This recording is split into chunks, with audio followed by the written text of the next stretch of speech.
He says, I reached out to O.D.B. and he wanted $15,000 to rap on the record. At the time, that was a lot of money, but it really wasn't for Mariah Carey's budget. So, no problem. He finally showed up 3 hours late, and when he got there, it was about 10:30 at night. He had been drinking and was on the phone when he walked in, irate, screaming at some girl how he's going to come kill her. He's going to kick her ass, and then whispering, I love you. Then screaming again. This went on for an hour. He finally came out and was like, yo, pardon me, this bitch is driving me crazy. I need some Moet and some Newports before we get into this record. I said, it's 12:30 at night, bro. I don't know where we're going to get Moet from.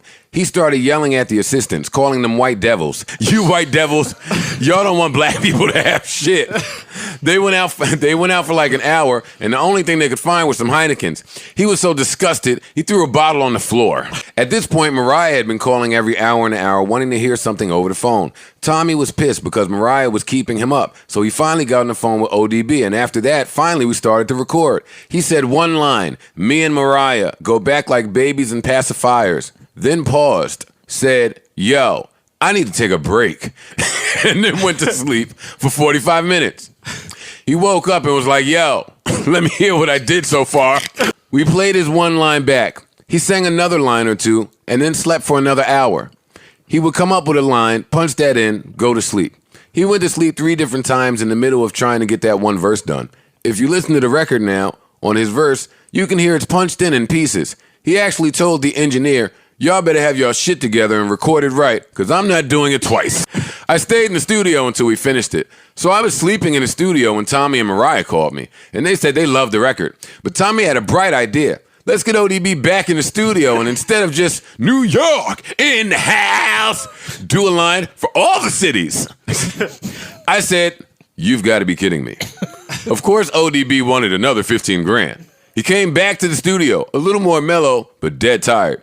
He's sitting there picking food out of his teeth. He pulled a piece of food out of his mouth so big it was scary. I was like, how long did you walk around with that food in your mouth? Like, it was unbelievable. Then he fell asleep on the couch, kicked one of his shoes off. His foot smelled so bad, we had to let him sleep and leave the control room. Eventually, we got the other parts done, and that was that. A week later, it was time to shoot a video. We reached out to him, and he wanted another 15 grand. No problem. So I sent a car to his house, and he drank every friggin' thing in the limo. I asked him, do you need the stylist to buy clothes for you? He said, nah, this is hip-hop. I'm just rocking some jeans and Timbs. Right. That day, he was in a trailer, in and out of consciousness, when I said, we're getting ready to do a scene. He said, I don't got no clothes. How am I going to do a video if I ain't got nothing to wear?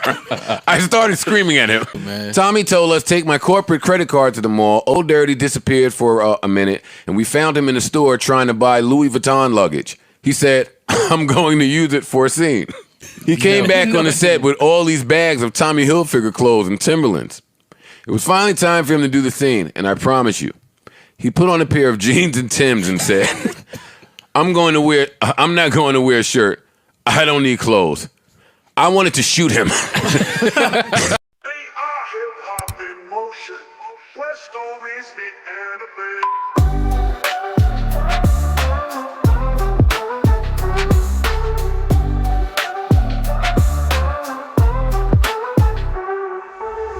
Make sure you like and subscribe and click on the notification bell so you get notifications next time I upload.